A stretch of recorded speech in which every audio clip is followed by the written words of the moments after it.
continue the process of removing the radiator so we can access the fan so we can get to the water pump. I've already gone underneath the car, removed a couple bolts that hold the radiator to a couple brackets at the bottom, two bolts, 3 bolts actually that hold the transmission cooler and the lines in place. So now we're back on the top.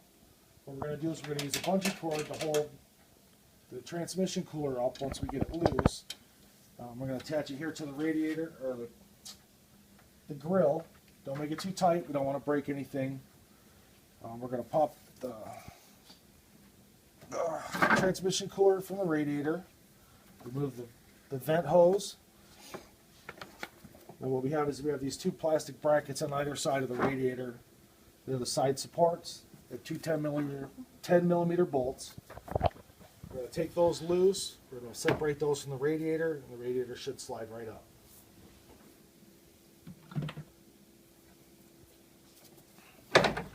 Get these loose here. It's always advisable to be real careful with the radiator. It's only made of aluminum, real delicate, and it can be punctured easy. Put a hole in the radiator, then it's going to cost you another couple $100 just for the part. Don't want that.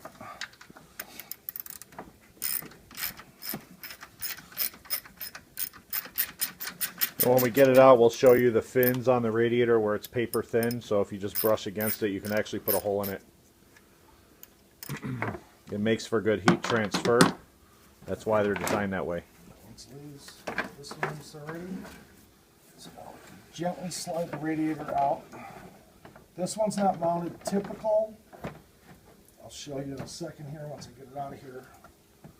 Many radiators are mounted sideways this way. On bigger cars usually, or depending on space, this one happens to be mounted long ways this way just because of the space and the way it's designed.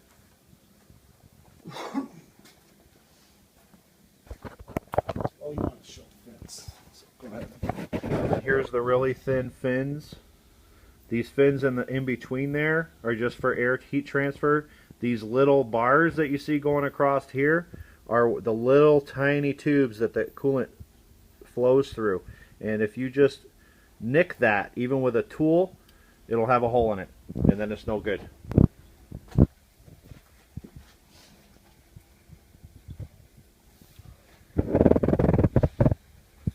Okay, now we're going to move the fan shroud.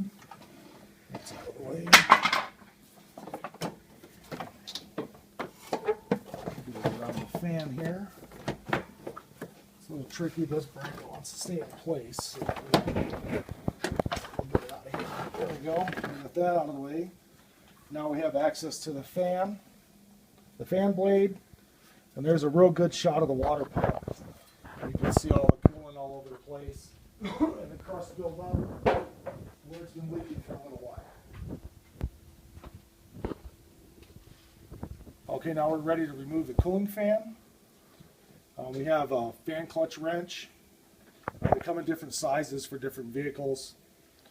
Typically what they have is they have this wrench and another tool that looks similar to this, but it has 2 pins on either side. That's your holding tool.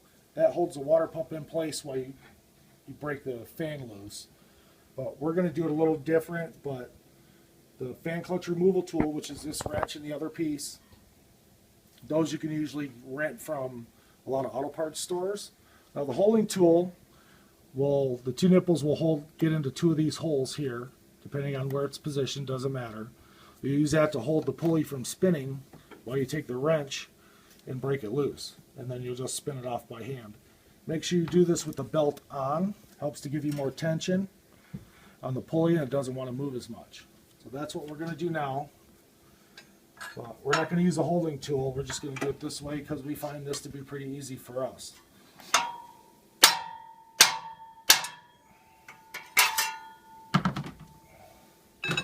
Now, once it's loose, we just spin it, and you have to watch because you have to pay attention to the nut, make sure that's turning, because sometimes the fan will just spin at the nut the way it's designed.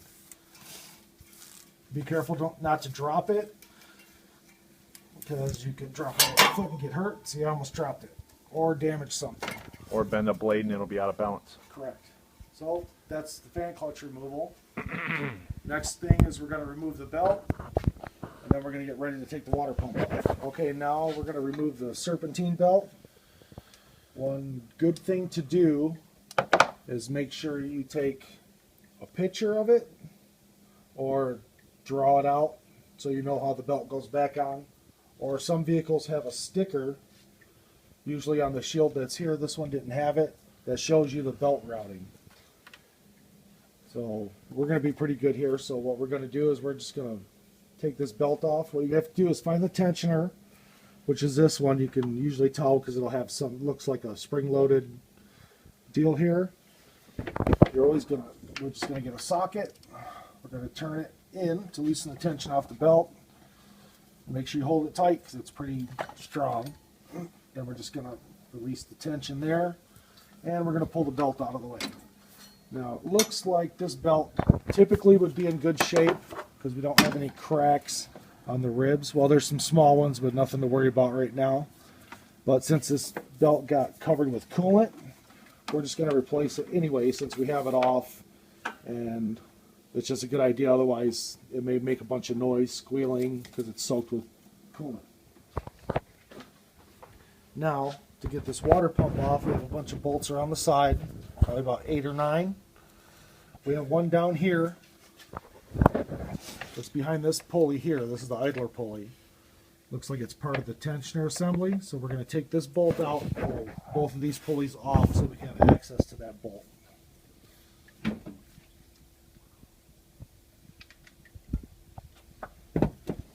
You know, actually, what we're going to do is we're just going to pull this pulley off, and that should give us room to get it out of there. So we're going to try that. No, yeah, we're going to try that first.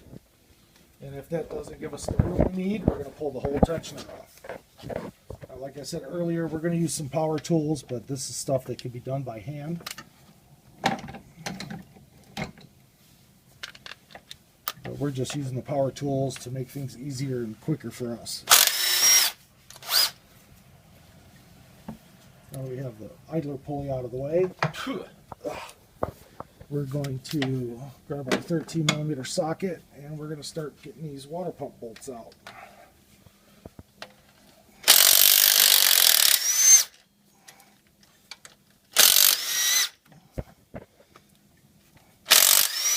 Now if you're not sure exactly where all the bolts are, because some may be hard to see because they're on the bottom, you can always look at your new part. Kind of position it to the same position it is on the vehicle, and that'll tell you where, give you an indication where the bolts are.